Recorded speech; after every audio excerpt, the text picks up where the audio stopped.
So if you're an ambitious practitioner in aesthetic medicine, you're not just looking to run a successful practice, you want to build an empire, right? Well, today we're diving into a masterclass from Dr. Ari Masawudi on how to do exactly that. And let me tell you, it's not about better marketing. It's about systematically engineering loyalty.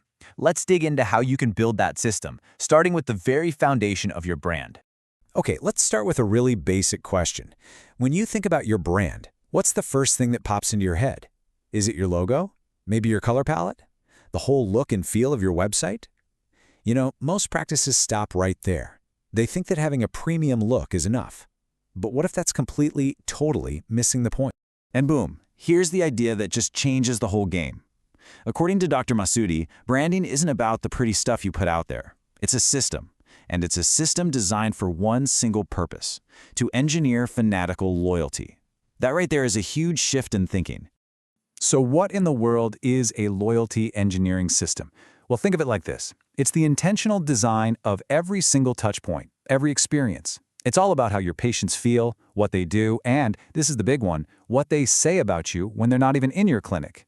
The most important part, all of this can be intentionally designed and managed by you. All right, let's jump into the first principle. And trust me, this one is a game changer. It actually requires you to completely flip where you're putting most of your energy and your money. It's all about zeroing in on your most valuable asset, your top 1% of patients. Now, what I love about this slide is the contrast it shows. Most practices, you see them, they're stuck on this hamster wheel, just constantly chasing new patients. But the real market leaders, the ones building empires, they are absolutely obsessed with keeping their best patients happy. It's a total shift from hunting to farming. And this chart right here shows you exactly why that shift is so powerful. I mean, the numbers don't lie. It costs 5 times more to get a stranger in the door than to keep a fan coming back. Chasing new leads isn't just exhausting, it's a terrible way to spend your money. Your single biggest lever for growth is already inside your clinic. 1%. Just look at that number for a second. It seems so small, almost insignificant, right? But believe me, this tiny little fraction of your patient base holds a crazy amount of power and value for your entire business. Because just look at what this 1% delivers. They're basically your volunteer marketing team, bringing in incredible referrals. Their lifetime value is just off the charts compared to an average patient. They'll forgive you if something isn't perfect, and they are literally immune to those discount offers from your competitors. They're your true believers. So, the big question is, how do you find them? Well, it's actually pretty straightforward. You just have to dive into your data. Who comes in most often? Who spends the most? Who's sending their friends your way? Then you cross-reference that with your social proof. Who's out there tagging you, leaving great reviews? The goal is simple. Create a real, physical list of your top 50 evangelists. Okay, let's move on to our second principle. This builds directly on the first one. Once you know who your top fans are, you can't just leave that relationship up to chance on public platforms. You need to build a home for them. This is such a critical point. I mean, we pour all this time and energy into social media, but at the end of the day, we're just renting space. The platform owns the algorithm, they own the access, and ultimately, they own the relationship. The moment they change the rules, poof, your connection to your community can just vanish. So the really strategic move here is to shift from being a tenant to being the host.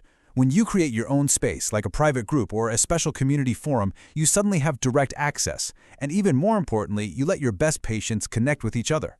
That creates this powerful network effect that revolves entirely around your brand. Now for principle 3. This is where we shift from where you talk to your patients to who you are as a practice. This is about forging the actual soul of your brand, because a strong brand isn't defined by what you do for everyone, but by what you proudly refuse to do. It sounds like a paradox, but it is absolutely true. The minute you try to be everything to everyone, you become nothing special to anyone. The most admired, the most respected practices, they have a strong point of view. They have courage, and they are not afraid to draw a line in the sand. Here is a perfect example of one of those unbreakable rules. See, this isn't just a simple policy. It's a declaration of your values. It builds an incredible amount of trust, and it automatically filters for the right kind of patient, the one who values integrity over some quick fix. So what are your non-negotiables? These rules, they all come together to form your manifesto. It's your why. It's your core principles. And it's a very clear statement about the patients you are and are not a good fit for. This is what transforms you from just another service provider into a movement that people actually want to be a part of. And that brings us to our final principle, where we really tie everything together. It's time to stop thinking about transactions and start actively engineering the rituals and the moments that create that true, fanatical loyalty we've been talking about. Okay, this is so important. You have to stop training your patients to just wait for the next discount. That only creates transactional customers. Instead, you need to start creating value through experiences. Reward their loyalty with access, with recognition, with these little moments of genuine delight that your competitors simply cannot copy. And these things don't have to be super complicated. Think about it, a signature ritual you do before a treatment, a beautifully staged photo op for that post-treatment glow, maybe a tangible symbol of belonging like a custom recovery kit. These are the small, deliberate details that turn a routine procedure into a memorable, shareable experience. And for anyone who loves the numbers, just look at the impact on the bottom line. A loyalty-engineered practice slashes acquisition costs, it commands a major price premium without anyone batting an eye, and it keeps patients for 3 to 5 times longer. See? This isn't soft, fluffy stuff. This is hard-nosed business strategy. So, let's bring this all home. In today's market, being a great, skilled practitioner, that's just the price of entry. That's table stakes. Your fancy equipment can be bought by anyone. Your techniques can be mimicked. The only thing you can build that your competitors cannot easily copy is an unshakable bond of loyalty. So, I'm going to leave you with a few challenges. First up, get specific. Don't just think about your VIPs as some vague group.